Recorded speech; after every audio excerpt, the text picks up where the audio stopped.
ਅਸੀਂ ਪਹਿਲਾਂ 5 ਸਾਲ ਵਿਕਾਸ ਕੀਤਾ ਜਾਂ 5 ਸਾਲ ਆਪਣੇ ਸੰਗਰੂਰ ਨੂੰ ਡਿਵੈਲਪ ਕੀਤਾ ਹੈ। ਜਿਸ ਤਰ੍ਹਾਂ ਸੰਗਰੂਰ ਦੇ ਉੱਪਰ ਪਹਿਲਾਂ ਪਛੜੇਪਣ ਦਾ ਦਾਗ ਸੀ, ਅੱਜ ਉਹ ਧੋਇਆ ਗਿਆ ਹੈ। ਉਸੇ ਤਰੀਕੇ ਨਾਲ ਸੰਗਰੂਰ ਨੂੰ ਹੋਰ ਅੱਗੇ ਲੈ ਕੇ ਜਾਣ ਵਾਸਤੇ ਯਤਨ ਕਰਾਂਗੇ।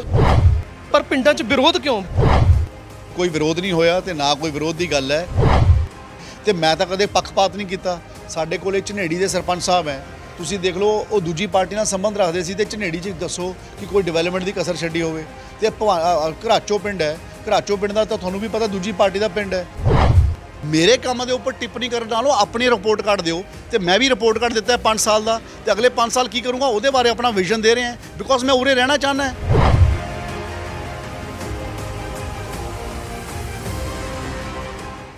ਤੁਸੀਂ ਦੇਖ ਰਹੇ ਹੋ ਪੰਜਾਬੀ ਲੋਕ ਚੈਨਲ। ਮੈਂ ਅਮਨਦੀਪ ਸਿੰਘ ਮਾਝਾ ਹਲਕਾ ਸੰਗਰੂਰ 'ਚ ਮੌਜੂਦ ਹਾਂ। ਹਲਕਾ ਸੰਗਰੂਰ 'ਚ ਕਾਂਗਰਸ ਤੋਂ ਸ਼੍ਰੀ ਵਿਜੇਂਦਰ ਸਿੰਗਲਾ ਉਮੀਦਵਾਰ ਐਲਾਨੇ ਗਏ ਨੇ ਅਤੇ ਕੈਬਨਿਟ ਮਿਨਿਸਟਰ ਨੇ ਵਿਜੇਂਦਰ ਸਿੰਗਲਾ। ਸੋ ਗੱਲਬਾਤ ਵੀ ਉਹਨਾਂ ਨਾਲ ਕਰਾਂਗੇ ਕਿ ਕਿਹੜੇ ਮੁੱਦਿਆਂ ਤੇ ਇਸ ਵਾਰ ਚੋਣ ਲੜਨੀਆਂ, ਕਿਉਂਕਿ ਲਗਾਤਾਰ ਜੋ ਗਤੀਵਿਧੀਆਂ ਨੇ, ਰਾਜਨੀਤਿਕ ਗਤੀਵਿਧੀਆਂ ਤੇਜ਼ ਹੁੰਦੀਆਂ ਜਾ ਰਹੀਆਂ ਨੇ, ਕਿਉਂਕਿ ਸਮਾਂ ਨੇੜੇ ਆਉਂਦਾ ਜਾਂਦਾ। 20 ਫਰਵਰੀ ਨੂੰ ਪੰਜਾਬ 'ਚ ਵੋਟਾਂ ਪੈਣੀਆਂ ਨੇ। ਸੋ ਸਾਡੇ ਨਾਲ ਕਾਂਗਰਸ ਪਾਰਟੀ ਦੇ ਉਮੀਦਵਾਰ ਅਤੇ ਕੈਬਨਿਟ ਮਿਨਿਸਟਰ ਸ਼੍ਰੀ ਵਿਜੇਂਦਰ ਸਿੰਗਲਾ ਮੌਜੂਦ ਨੇ। ਕਰਦੇ ਹਾਂ ਗੱਲਬਾਤ। ਸਿੰਗਲਾ ਸਾਹਿਬ, ਕਿਵੇਂ ਦੀ ਚੱਲ ਰਹੀ ਹੈ ਕੰਪੇਨ ਜੀ? ਬਹੁਤ ਵਧੀਆ ਚੱਲ ਰਹੀ ਹੈ ਜੀ। ਠੀਕ ਹੈ ਜੀ। ਕਿਹੜੇ ਮੁੱਦੇ ਨੇ ਜਿਨ੍ਹਾਂ ਦੀ ਮਤਲਬ ਹੁਣ ਤੁਸੀਂ ਸੋਚ ਰਹੇ ਹੋ ਕਿ 5 ਸਾਲ 'ਚ ਇਹ ਕੰਮ ਕਰਤੇ ਜੀ, ਹੋਰ ਕਿਹੜੇ ਕਰਨੇ ਨੇ? ਨਹੀਂ, ਆਉਣ ਵਾਲੇ ਸਮੇਂ ਵਿੱਚ ਸਾਡਾ ਜ਼ਿਆਦਾ ਫੋਕਸ ਰਹੂਗਾ ਸਕਿੱਲ ਡਿਵੈਲਪਮੈਂਟ ਦੇ ਉੱਪਰ, ਕਿਉਂਕਿ ਹੁੰਦਾ ਕੀ ਹੈ ਕਿ ਸਾਡੇ ਜਿਹੜੇ ਬੱਚੇ ਪੜ੍ਹੇ ਲਿਖੇ ਹੈ, ਉਹਨਾਂ ਨੂੰ ਕਈ ਵਾਰ ਜਦੋਂ ਉਹ ਨੌਕਰੀ ਲਈ ਕਿਤੇ ਜਾਂਦੇ ਹੈ, ਜਾਂ ਜਿਸ ਤਰ੍ਹਾਂ ਸਾਡੇ ਹੁਣ ਸੀਮਿੰਟ ਦਾ ਕਾਰਖਾਨਾ ਆ ਰਿਹਾ, ਉੱਥੇ ਜਿਸ ਤਰ੍ਹਾਂ ਦੀ ਉਹਨਾਂ ਦੀ ਰਿਕੁਆਇਰਮੈਂਟ ਹੋਊਗੀ ਉਹੋ ਜਿਹਾ ਕੋਰਸ ਬੱਚੇ ਕਰ ਸਕਣ, ਉਸਾ ਤਜਰਬਾ ਬੱਚੇ ਲੈ ਸਕਣ, ਤੇ ਉਹਨਾਂ 'ਚ ਵੀ ਕੋਈ ਐਸੇ ਗੱਲ ਦੀ ਘਾਟ ਨਾ ਹੋਵੇ ਜਿਹੜੀ ਕਿਸੇ ਦੂਜੇ ਸੂਬੇ ਦੇ ਬੱਚਿਆਂ ਦੇ ਵਿੱਚ ਮਤਲਬ ਜਿਹਦੇ ਦੂਜੇ ਬੱਚਿਆਂ ਦੇ ਸੂਬੇ ਦੇ ਬੱਚਿਆਂ ਸਟਰੈਂਥ ਹੁੰਦੀ ਹੈ। ਉਹਨਾਂ ਨੂੰ ਅਸੀਂ ਸਕਿੱਲ ਡਿਵੈਲਪਮੈਂਟ ਕਹਿੰਦੇ ਹਾਂ, ਤੇ ਉਹ ਸਕਿੱਲ ਡਿਵੈਲਪਮੈਂਟ ਦੇ ਕੋਰਸਿਸ ਅਸੀਂ ਚਾਲੂ ਕਰਾਂਗੇ। ਔਰ ਇਸ ਦੇ ਨਾਲ ਪਿੰਡਾਂ ਦੇ ਵਿੱਚ ਜਿਹੜੀਆਂ ਸਾਡੀਆਂ ਬੇਟੀਆਂ ਸੈਲਫ ਸਸਟੇਨ ਹੋਣ ਵਾਸਤੇ ਸੈਲਫ ਹੈਲਪ ਗਰੁੱਪਸ ਬਣਾ ਕੇ ਅੱਗੇ ਜਾਣਾ ਚਾਹੁੰਦੀਆਂ, ਜਾਂ ਕੋਈ ਕੋਰਸ ਕਰਕੇ ਆਪਣੇ ਆਪ ਨੂੰ ਸਕਿੱਲਸ ਲੈਣ ਦੀ ਇੱਛਾ ਰੱਖਦੀਆਂ, ਚਾਹੇ ਉਹ ਕੰਪਿਊਟਰ ਕੋਰਸਿਸ ਹੈ, ਚਾਹੇ ਉਹ ਆਪਣਾ ਇਹਦੇ ਕੋਰਸਿਸ ਹੈ, ਆਪਣਾ ਕੀ ਕਹਿੰਦੇ ਆ ਬਿਊਟੀਸ਼ਨ ਦੇ ਕੋਰਸਿਸ ਹੈ, ਜਾਂ ਜਿਸ ਤਰ੍ਹਾਂ ਪਹਿਲਾਂ ਸਿਲਾਈ ਸੈਂਟਰ ਚੱਲਿਆ ਕਰਦੇ ਸੀ। ਸੋ ਇਹ ਸਾਰੇ ਉਹ ਨੌਜਵਾਨ ਬੱਚਿਆਂ ਨੂੰ ਅਸੀਂ ਐਮਪਾਵਰ ਕਰਨ ਵਾਸਤੇ ਵੱਖ-ਵੱਖ ਤਰ੍ਹਾਂ ਦੇ ਜਿਹੇ ਪਿੰਡ ਦੇ ਵਿੱਚ ਜੈਸੀ ਰਿਕੁਆਇਰਮੈਂਟ ਹੋਊਗੀ, ਔਰ ਜਾਂ ਜੈਸੀ ਉੱਥੇ ਦੇ ਤੋਂ ਸਾਨੂੰ ਸਪੋਰਟ ਮਿਲੂਗੀ, ਜਿਹੜੇ ਬੱਚੇ ਕਰਨਾ ਚਾਹੁੰਦੇ ਹੋਣਗੇ, ਤਾਂ ਐਸੇ ਸੈਂਟਰਸ ਨੂੰ ਅਸੀਂ ਆਉਣ ਵਾਲੇ ਸਮੇਂ 'ਚ ਤਵੱਜੋ ਦੇਵਾਂਗੇ। ਔਰ ਇਸ ਦੇ ਨਾਲ ਜਿਹੜੀਆਂ ਸਾਡੀਆਂ ਮਾਵਾਂ ਹੈ, ਵਿਧਵਾ ਮਾਵਾਂ ਹੈ, ਉਹਨਾਂ ਦੇ ਜਿਹੜੀਆਂ ਬੇਟੀਆਂ ਹੁੰਦੀਆਂ ਉਹਨਾਂ ਨੂੰ ਮਦਦ ਕਰਨ ਵਾਸਤੇ ਵੀ ਅਸੀਂ ਪ੍ਰੋਗਰਾਮ ਚਲਾਵਾਂਗੇ। ਬਿਲਕੁਲ। ਵੈਸੇ ਸਿੰਗਲਾ ਸਾਹਿਬ, ਇੱਕ ਦੇਖਿਆ ਜਾਂਦਾ ਇੰਡਸਟਰੀ ਬਹੁਤ ਆਉਂਦੀ ਹੈ ਜੀ, ਪਰ ਇੰਡਸਟਰੀ 'ਚ ਰੋਸ ਇਹੀ ਆ ਪੰਜਾਬੀਆਂ ਦਾ ਕਿ ਪੰਜਾਬੀ ਨਹੀਂ ਹੁੰਦੇ ਜੀ, ਬਾਹਰਲੇ ਸੂਬਿਆਂ ਦੇ ਹੁੰਦੇ ਨੇ, ਯੂਪੀ ਦੇ ਜ਼ਿਆਦਾ ਹੁੰਦੇ ਨੇ, ਹੋਰ ਸਟੇਟਾਂ ਦੇ ਹੁੰਦੇ ਨੇ। ਮੈਂ ਇਸੇ ਕਰਕੇ ਕਿਹਾ ਕਿ ਜਿਹੜੀ ਸਾਡੇ ਸੀਮਿੰਟ ਦਾ ਕਾਰਖਾਨਾ ਆ ਰਿਹਾ ਹੈ, ਉੱਥੇ 70% ਬੱਚੇ ਆਪਣੇ ਇਲਾਕੇ ਦੇ ਉੱਥੇ ਲੱਗਣਗੇ, ਔਰ ਇਸ ਦੇ ਨਾਲ ਜੋ ਉੱਥੇ ਰੋਜ਼ਗਾਰ ਦੇ ਸਾਧਨ ਬਣਨਗੇ, ਡਾਇਰੈਕਟ ਜਾਂ ਇਨਡਾਇਰੈਕਟ ਇੰਪਲੋਇਮੈਂਟ ਮਿਲਣੀ ਹੈ, ਉਹ ਸਾਡੇ ਬੱਚਿਆਂ ਨੂੰ ਮਿਲਣੀ ਹੈ। ਔਰ ਇਸੇ ਕਰਕੇ ਮੈਂ ਕਿਹਾ ਕਿ ਜਿਹੜੇ ਪੜ੍ਹੇ ਲਿਖੇ ਬੱਚੇ ਹੁੰਦੇ ਹੈ, ਤਾਂ ਉਹ ਬੱਚਿਆਂ ਨੂੰ ਇੰਪਲੋਇਰ ਦਾ ਮਤਲਬ ਹੁੰਦਾ ਕਾਰਖਾਨੇ ਵਾਲਾ, ਇੰਪਲੋਇਰ ਦੇ ਹਿਸਾਬ ਨਾਲ ਉਹਨਾਂ ਦਾ ਕੋਲ ਤਜਰਬਾ ਹੋਵੇ, ਉਹ ਵਾਲੀਆਂ ਤਜਰਬੇ ਨੂੰ ਇਨਫਿਊਜ਼ ਕਰਨ ਵਾਸਤੇ ਸਕਿੱਲ ਸੈਂਟਰਸ ਦਾ ਨਿਰਮਾਣ ਆਪਾਂ ਆਪਣੇ ਇਲਾਕੇ 'ਚ ਕਰਾਂਗੇ। ਇਕੱਲੇ ਸੀਮਿੰਟ ਦੇ ਕਾਰਖਾਨਾ ਤਾਂ ਇੱਕ ਕਾਰਖਾਨਾ ਹੈ, ਇਹ ਸ਼ੁਰੂਆਤ ਹੋਈ ਹੈ। ਅੱਜ ਅਸੀਂ ਸੰਗਰੂਰ ਨੂੰ ਉੱਪਰ ਚੱਕਿਆ ਹੈ, ਅੱਜ ਸੰਗਰੂਰ ਦੇ ਵਿੱਚ ਹਰ ਤਰ੍ਹਾਂ ਦੀਆਂ ਸਹੂਲਤਾਂ ਆਈਆਂ, ਤਾਂ ਇੱਕ ਕਲਕੱਤੇ ਦਾ ਵਪਾਰੀ ਉਰੇ ਆ ਕੇ ਇਨਵੈਸਟਮੈਂਟ ਕਰ ਰਿਹਾ ਹੈ। ਸੜਕਾਂ ਦੀ ਸਹੂਲਤ ਆ ਗਈ, ਰੇਲ ਗੱਡੀਆਂ ਦੀ ਸਹੂਲਤ ਆ ਗਈ, ਸਕੂਲਾਂ ਦੇ ਚੰਗੇ ਸਕੂਲ ਬਣ ਗਏ, ਉਹਦੀ ਸਹੂਲਤ ਆ ਗਈ, ਖੇਡਾਂ ਦੀ ਸਹੂਲਤ ਆ ਗਈ। ਸਾਡੇ ਸੰਗਰੂਰ ਦੇ ਵਿੱਚ ਬਨਸਰ ਬਾਗ ਵਰਗੇ ਜਿਹੜੇ ਸਾਡੇ ਵਿਰਾਸਤੀ ਸ਼ਹਿਰ ਦੇ ਨਾਲ ਜਿਹੜੀ ਦਿੱਖ ਸੀ, ਉਸ ਦੇ ਨਾਲ ਸ਼ਹਿਰ ਨੂੰ ਚੰਗਾ ਬਣਾਉਣਾ, ਸੋਹਣਾ ਬਣਾਉਣਾ, ਉਸ ਦੀ ਦਿੱਖ ਆ ਗਈ। ਖੇਡਾਂ ਦੇ ਅਦਾਰੇ ਵਧੀਆ ਬਣ ਗਏ ਪਿੰਡਾਂ 'ਚ ਵੀ ਅਤੇ ਸਾਡੇ ਸ਼ਹਿਰਾਂ 'ਚ ਵੀ।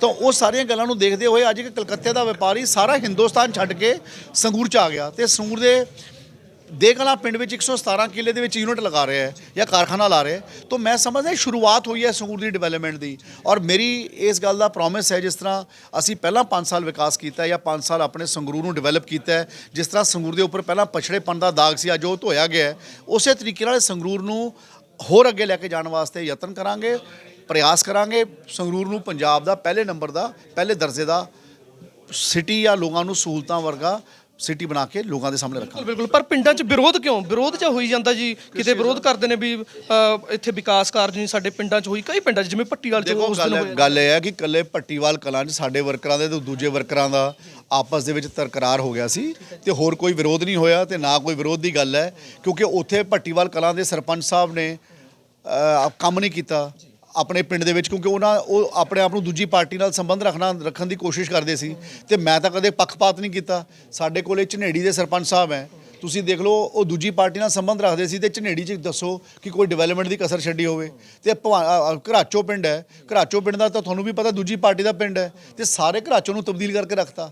ਤੇ ਜੇ ਅੱਜ ਉੱਥੇ ਮੈਡੀਕਲ ਕਾਲਜ ਘਰਾਚੋਂ 'ਚ ਨਹੀਂ ਆਇਆ ਤਾਂ ਉਹ ਸਰਪੰਚ ਸਾਹਿਬ ਨੇ ਮਤਾ ਨਹੀਂ ਪਾ ਕੇ ਦਿੱਤਾ, ਇਸ ਕਰਕੇ ਨਹੀਂ ਆਇਆ। ਲੇਕਿਨ ਉਹਦਾ ਕਿਹਦਾ ਨੁਕਸਾਨ ਹੋਇਆ? ਉਹ ਤਾਂ ਇਕੱਲੇ ਇੱਕ ਬੰਦੇ ਕਰਕੇ ਘਰਾਚੋ ਦਾ ਨੁਕਸਾਨ ਹੋ ਗਿਆ, ਪਰ ਲੇਕਿਨ ਮੈਡੀਕਲ ਕਾਲਜ ਤਾਂ ਫਿਰ ਵੀ ਆ ਗਿਆ ਨਾ। ਗਊਸ਼ਾਲਾ ਨੇ ਜ਼ਮੀਨ ਦੇਤੀ, ਉਹ ਘਾਵ ਦਾ ਪਿੰਡਾਂ 'ਚ ਦੇਤੀ ਤੇ ਅਸੀਂ ਗਊਸ਼ਾਲਾ ਦੀ ਜ਼ਮੀਨ ਦੇ ਉੱਪਰ 10 ਏਕੜ ਦੇ ਵਿੱਚ 350 ਕਰੋੜ ਦਾ ਮੁੱਖ ਮੰਤਰੀ ਚੰਨੀ ਸਾਹਿਬ ਨੇ ਮਨਜ਼ੂਰ ਕਰਤਾ। ਸੋ ਕਹਿਣ ਦਾ ਮੇਰਾ ਮਕਸਦ ਹੈ, ਅਗਰ ਕੋਈ ਪੰਚਾਇਤਾਂ ਦੇ ਸਰਪੰਚ ਸਾਹਿਬਾਨ ਆਪਣੇ ਪਿੰਡ ਦੀ ਜ਼ਿੰਮੇਵਾਰੀ ਨੂੰ ਪੂਰਾ ਨਾ ਕਰਨ ਵਾਸਤੇ ਵਿਰੋਧ ਕਰਾਉਣਾ ਚਾਹੁੰਦੇ ਹੈ ਤਾਂ ਇਹ ਤਾਂ ਉਹਨਾਂ ਦੀ ਪ੍ਰੋਬਲਮ ਹੈ। ਮੈਂ ਤਾਂ ਪੂਰੇ ਮੇਰੇ ਹਲਕੇ 'ਚ ਜਿੰਨੇ ਪਿੰਡ ਹੈ, ਮੈਂ ਅੱਜ ਤੱਕ ਕਿਸੇ ਪਿੰਡ ਨਾਲ ਕੋਈ ਫਰਕਰਾਤ ਨਹੀਂ ਕੀਤਾ, ਦੱਬ ਕੇ ਡਿਵੈਲਪਮੈਂਟ ਕੀਤੀ ਹੈ, ਸੜਕਾਂ ਬਣਾਈਆਂ, ਸਕੂਲ ਬਣਾਏ ਹੈ, ਸਾਰੇ ਭਵਾਨੀਗੜ੍ਹ ਬਲਾਕ ਦੇ ਕੱਲੇ ਪਿੰਡ ਦੇ ਕੱਲੇ ਟੋਭੇ ਨੂੰ ਪੱਕਾ ਕੀਤਾ ਹੈ। ਔਰ ਇਸ ਤੋਂ ਇਲਾਵਾ ਜਿੰਨੀਆਂ ਗ੍ਰਾਂਟ ਕਿਸੇ ਪਿੰਡ ਨੇ ਮੰਗੀ ਹੈ ਜਾਂ ਜੋ ਵੀ ਕੰਮ ਕਿਸੇ ਪਿੰਡ 'ਚ ਹੋਣ ਵਾਲਾ ਸੀ ਉਸ ਦੇ ਵਾਸਤੇ ਪੈਸਾ ਦਿੱਤਾ। ਕੋਈ ਪੱਖਪਾਤ ਨਹੀਂ ਕੀਤਾ, ਨਾ ਪੈਨਸ਼ਨ ਲਾਉਣ 'ਚ ਪੱਖਪਾਤ ਕੀਤਾ, ਨਾ ਕਿਸੇ ਬੰਦੇ ਨੂੰ ਕਣਕ ਦਾ ਕਾਰਡ ਲਾਉਣ 'ਚ ਪੱਖਪਾਤ ਕੀਤਾ।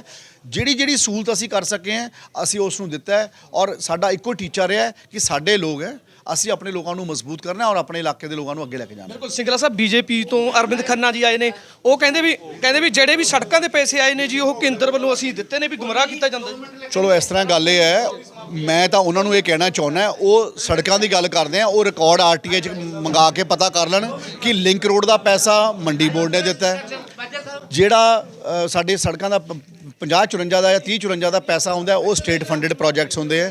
ਤੇ ਜਿਹੜਾ ਕੋਈ ਭਾਰਤ ਸਰਕਾਰ ਦੇ ਪੈਸੇ ਦੀ ਗੱਲ ਹੈ ਉਹ ਤਾਂ ਸਿਰਫ ਨੈਸ਼ਨਲ ਹਾਈਵੇਜ਼ ਬਣਦੇ ਆ ਜਿਨ੍ਹਾਂ ਦੇ ਉੱਪਰ ਟੋਲ ਲੱਗੇ ਹੋਏ ਆ, ਤੇ ਜਿਹੜੇ ਟੋਲ ਲੱਗੇ ਹੋਏ ਉਹ ਵੀ ਭਾਰਤ ਸਰਕਾਰ ਦੇ ਟੋਲ ਹੈ ਤੇ ਉਹਨਾਂ ਦਾ ਟੋਲਾਂ ਦੇ ਵਿੱਚ ਜੋ ਕਲੈਕਸ਼ਨ ਹੈ ਉਹ ਭਾਰਤ ਸਰਕਾਰ ਕੋਲੇ national highways authority of India ਕੋਲ ਜਾਂਦੀ ਹੈ। ਤਾਂ ਅੱਜ ਉਹਨਾਂ ਨੂੰ ਤਾਂ ਇਹ ਦੱਸਣਾ ਚਾਹੀਦਾ ਕਿ ਉਹ ਪਹਿਲਾਂ ਐਮਐਲਏ ਰਹੇ ਸੀ ਤੇ ਉਹਨਾਂ ਨੇ ਆਪਣੇ ਸੰਗਰੂਰ ਤੇ ਭਵਾਨੀਗੜ੍ਹ ਵਾਸਤੇ ਉਸ ਵੇਲੇ ਕੀ ਕੀਤਾ।